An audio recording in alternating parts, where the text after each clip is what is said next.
Hi friends, welcome to DK education world. यहाँ हम PAT 2023 के लिए करंट अफेयर्स की तैयारी कर रहे हैं। तो स्टार्ट करते हैं, देखते हैं आज क्या है हमारे पास करंट अफेयर्स में पढ़ने के लिए। किस राज्य के तुंगनाथ मंदिर को राष्ट्रीय महत्व का मंदिर घोषित किया जाएगा? तो ये है उत्तराखंड। क्वेश्चन पूछा जा सकता है कि तुंगनाथ मंदिर किस राज्य में स्थित है। अब नेक्स्ट चलते हैं।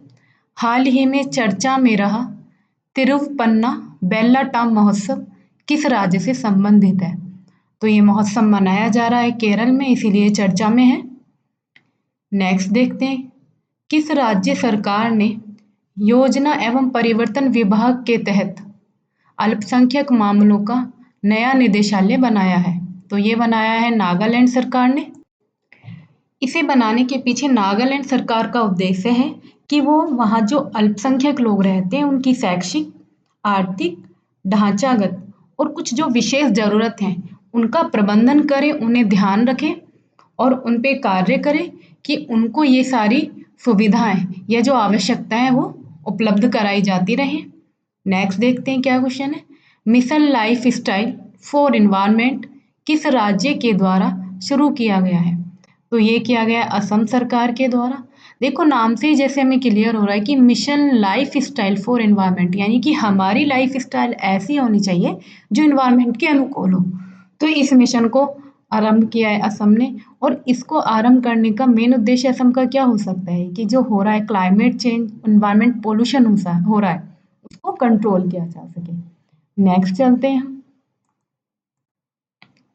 फीबा बास्केटबॉल विश्व कप 2027 के मेजबान के रूप में किसे घोषित किया गया? यानी कि फीबा बास्केटबॉल विश्व कप जिसका आयोजन 2027 में होगा उसको कौन आयोजित करेगा, यानी उसकी मेजबानी किसे दी गई है? तो ये दी गई है कतर को। और कतर एक हमारा गल्फ कंट्री है जो एशिया में ही पड़ता है और कतर की राजधानी है दोहा। नेक्स्ट चलते हैं। पैदल यात्रियों के लिए चलने का अधिकार लागू करने वाला पहला राज्य कौन बना है? तो ये बना है पंजाब। देखो चलने का अधिकार यानी कि अगर कोई पैदल जा रहा है तो उसे भी चलने का अधिकार है। ऐसा नहीं है कि अगर रोड बना दिए तो उस पे बस, ट्रक, गाड़ियां ये सभी चलेंगी। जो पैदल चल रहा है उसको भी अधिकार है कि वो वहां पे चले और सेफ रहे। चलने का ही नहीं, अधिकार का मतलब है कि चलने के साथ साथ वो सेफ रहे। इसके लिए उन्होंने क्या किया है कि अब जो भी रोड बनाई जाएंगी, नई सड़कों के किनारे फुटपाथ और साइकिल ट्रैक बनाना अनिवार्य होगा जिससे पैदल चलने वाले यात्रियों को भी अपना अधिकार मिल सके। ये पंजाब गवर्नमेंट की बहुत अच्छी पहल है, इसको अप्रिसिएट किया जाना चाहिए। नेक्स्ट क्वेश्चन देखते हैं क्या है।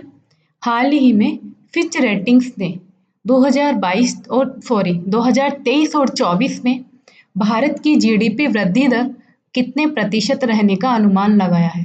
तो उन्होंने अनुमान लगाया है कि ये 6% रहेगी, यानी कि हमारी जो जीडीपी वृद्धि दर है वो 6% रहेगी। हम ये रेटिंग एजेंसियाँ कितना डेवलपमेंट हो रहा है, कितना इन्वेस्टमेंट हो रहा है, इन सभी सारे पैरामीटर्स को देख के इसका अनुमान लगाती है और ये चेंज होता रहता है। ऐसा नहीं कि उन्होंने अनुमान लगा दिया तो ये फिक्स ही रहेगा। ये जीडीपी वृद्धि दर बढ़ भी सकती है और कम भी हो सकती है। नेक्स्ट चलते हैं। हाल ही में तीसरी G20 विकास कार्य समूह की बैठक कहाँ शुरू हुई है? तो ये शुरू हुई है गोवा में।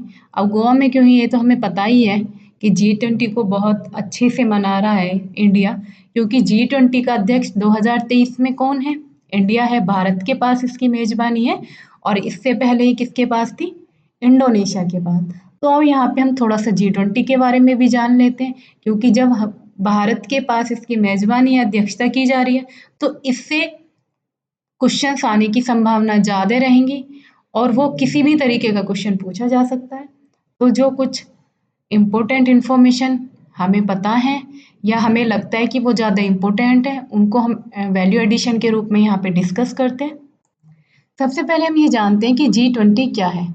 देखो G20 है, इसमें 20 देश यानी कि ग्रुप ऑफ 20 कंट्रीज, इसमें 20 देश यानी कि 19 तो कंट्री और एक यूरोपियन यूनियन जो विश्व की 20 बड़ी वित्त अर्थव्यवस्थाएं हैं उन्होंने मिलकर इसका निर्माण किया है।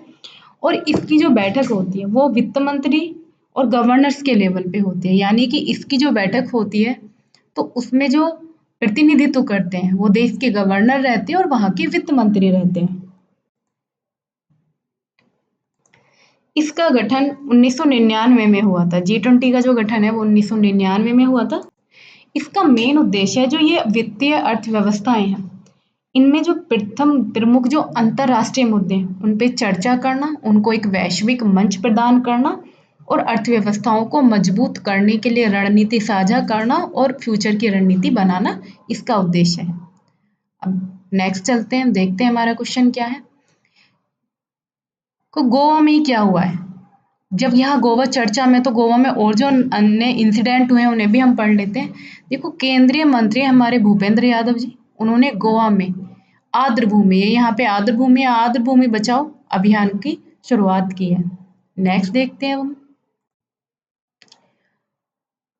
और 9वीं विश्व आयुर्वेद कांग्रेस और आरोग्य एक्सपो जो 2022 था उसका उद्घाटन भी गोवा में हुआ था। और फिल्म फेस्टिवल मनाया ही जाता है, तो अभी कौन सा फिल्म फेस्टिवल मनाया गया है? 53वां भारतीय अंतर्राष्ट्रीय फिल्म महोत्सव गोवा में मनाया गया है। नेक्स्ट चलते हैं, हम देखते हैं नेक्स्ट क्वेश्चन क्या है। हाल ही में किस राज्य के मुख्यमंत्री ने हरे कृष्णा हेरिटेज टावर की आधारशिला रखी है? तो ये रखी है तेलंगाना सरकार ने। नेक्स्ट देखते हैं हम। हाल ही में भारत ने किस देश के पर्यटन क्षेत्र में शीर्ष स्थान प्राप्त किया है? तो ये क्या है? श्रीलंका के में। नेक्स्ट क्वेश्चन है हमारा। हाल ही में अप्रैल 2023 के लिए ICC player of the month किसे चुना गया है? तो इस बार दो लोगों को चुना गया है, दो प्लेयर्स को चुना गया है, जो कि कौन कौन है? फखर जमान और नारुमोल चायवाई। नेक्स्ट देखते हैं हम। हाल ही में संस्कृत मंत्रालय और माई गवर्नमेंट ने किस नाम से एक सिंगिंग टैलेंट हंट लॉन्च किया है? तो उन्होंने क्या, युवा प्रतिभा के नाम से, यानी कि युवाओं के अंदर जो प्रतिभा है उसको आए दिखाएं, इसलिए इसका नाम युवा प्रतिभा रखा गया है। और इस संस्कृत मंत्रालय ने किया है सिंगिंग टैलेंट हंट।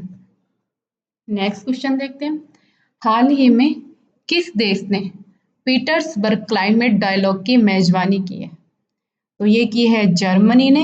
अब इसके बारे में हम थोड़ी सी एडिशनल इंफॉर्मेशन भी जान लेते हैं। देखो, किस किस की वजह से भी हाल ही में जर्मनी चर्चा में रहा है, तो ये थोड़ा सा जान लेते हैं हम। जर्मनी अपने अंतिम शेष जो 3 परमाणु संयंत्र हैं, यानी कि उसमें सिर्फ 3 परमाणु संयंत्र अभी बचे हुए हैं, तो उनको जर्मनी जल्दी ही बंद करने की प्लानिंग बना रहा है। और सर्वश्रेष्ठ सार्वजनिक परिवहन वाले शहरों की लिस्ट में जर्मनी का जो बर्लिन शहर है वो शीर्ष पर रहा है, यानी कि सर्वश्रेष्ठ सार्वजनिक परिवहन जो पब्लिक ट्रांसपोर्ट है वो सबसे अच्छा कहाँ है, उसमें शीर्ष स्थान जर्मनी के बर्लिन ने प्राप्त किया है। अब नेक्स्ट क्वेश्चन पे हम चलते हैं। हाल ही में किस राज्य ने समर्पित बुनियादी ढांचा विकास निगम की स्थापना की है? तो ये स्थापना की है महाराष्ट्र गवर्नमेंट ने। कुछ और थोड़ी सी इंफॉर्मेशन है जिसके कारण महाराष्ट्र हाल ही में चर्चा में रहा है, तो वो हम जान लेते हैं। एक सलोखा योजना का आरंभ किया गया था, वो महाराष्ट्र में ही किया गया। और महाराष्ट्र सरकार ने क्या किया है, जो विकलांग कर्मचारी होते हैं उनको उन्होंने 4% आरक्षण देने की घोषणा की है, यानी कि जो हैंडीकैप्ड है महाराष्ट्र सरकार उनको 4% आरक्षण देगी। ये देखो नीचे लाइन में लिखा हुआ भी है। और नेक्स्ट एक और पॉइंट है इसमें याद करने लायक है कि सर्वश्रेष्ठ सार्वजनिक परिवहन, यानी कि public transport, better public transport की रैंकिंग में अगर देखा जाए तो महाराष्ट्र को 19वां स्थान मिला है। और महाराष्ट्र सरकार ने स्टैचू ऑफ नॉलेज की स्थापना को मंजूरी दी है, यानी कि स्टैचू ऑफ नॉलेज की स्थापना की जाएगी महाराष्ट्र के लातूर में। नेक्स्ट चलते हैं, देखते हैं आगे क्या है हमारे पास। हाल ही में किस मंत्रालय ने लर्निंग मैनेजमेंट इंफॉर्मेशन सिस्टम सक्षम लॉन्च किया है? तो इसको लॉन्च किया है स्वास्थ्य मंत्रालय ने। नेक्स्ट है हमारा, हाल ही में भारत ने किस देश को $1 बिलियन की क्रेडिट लाइन प्रदान की है? तो ये प्रदान की है श्रीलंका को। देखो, श्रीलंका के बारे में थोड़ी सी और हमें जानकारी है, उसके बारे में हम डिस्कस करते हैं यहाँ पे। देखो 2024 में अंडर 19 वर्ल्ड कप जो होगा उसकी मेजबानी भी श्रीलंका ही करेगा। और अभी पीछे एग्जाम में एक क्वेश्चन पूछा गया था कि भारत ने किस देश को 50 बसें देने की घोषणा की है। तो ये कोविड के दौरान जब वहाँ पे बहुत ज़्यादा क्राइसिस चल रहा था, तो भारत गवर्नमेंट ने आर्थिक सहायता योजना के तहत श्रीलंका को 50 बसें दी थी। और हाल ही में श्रीलंका में क्या हुआ है, जो हमारे दिवंगत सीडीएस विपिन रावत थे, उनकी सम्मान में श्रीलंका में मुक्तिनाथ मंदिर है, वहां पे एक घंटी लगाई गई है, यानी कि उनको सम्मान स्वरूप मंदिर में एक घंटी उनके नाम से लगाई गई है। हम नेक्स्ट चलते हैं। हाल ही में किसने राज्य रोबोटिक्स फ्रेमवर्क लॉन्च किया है? तो इसको लॉन्च किया है तेलंगाना सरकार ने। देखो तेलंगाना में कुछ और भी नए एक्टिविटीज हुई हैं, कुछ नए काम हुए हैं, कुछ उसने अच्छा किया है जिसके लिए उसको सम्मान भी दिया गया है, तो उसके बारे में हम यहाँ पे चर्चा करते हैं। एक समता कुंभ अभी चर्चा में था कि समता कुंभ कहाँ शुरू हुआ है, तो ये तेलंगाना में शुरू किया गया है। और हमने पढ़ा था कि लेक डेवलपमेंट प्रोग्राम यानी कि झील विकास योजना या प्रोग्राम जो है वो भी तेलंगाना सरकार ने शुरू किया है, यानी कि वो झीलें हैं जो उनको डेवलप करेगी, उनको विकसित करेगी। कैसे, अगर उनमें पानी कम है या सिल्ट ज़्यादा है तो उसको निकाल के उनको साफ करेगी और उनको प्रॉपर तरीके से उनका ठीक से यूज़ किया जा सके, इसलिए उनको डेवलप करेगी।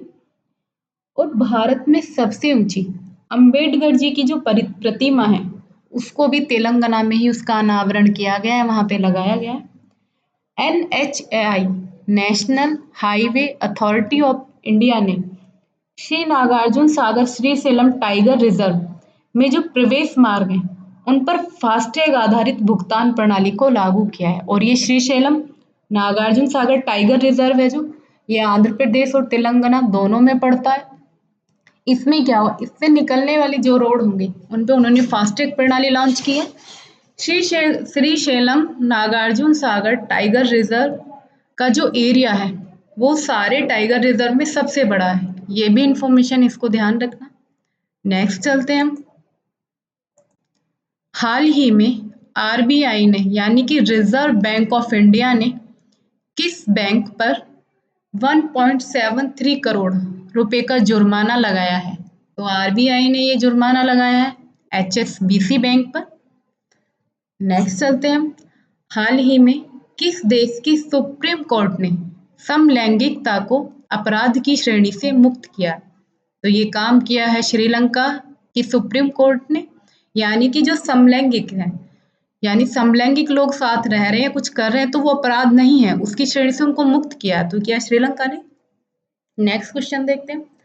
हाल ही में किस राज्य में इंदिरा गांधी महिला सम्मान निधि को लॉन्च किया गया? तो ये लॉन्च किया गया है हिमाचल प्रदेश में। आज का करंट अफेयर्स बस इतना ही था। यहाँ पे हम पैट में अच्छे स्कोर लाने के लिए इसकी सीरीज चला रहे हैं और तैयारी कर रहे हैं कि जिससे कि हम करंट के क्वेश्चंस होते हैं, क्योंकि फैक्चुअल क्वेश्चन ज़्यादा आते हैं, उनको अच्छे से पढ़ सकें, अच्छे से रिवाइज कर सकें। और यदि क्वेश्चंस किसी भी तरीके से घुमा के एग्जाम में पूछा जाए तो उसको टैकल कर सकें।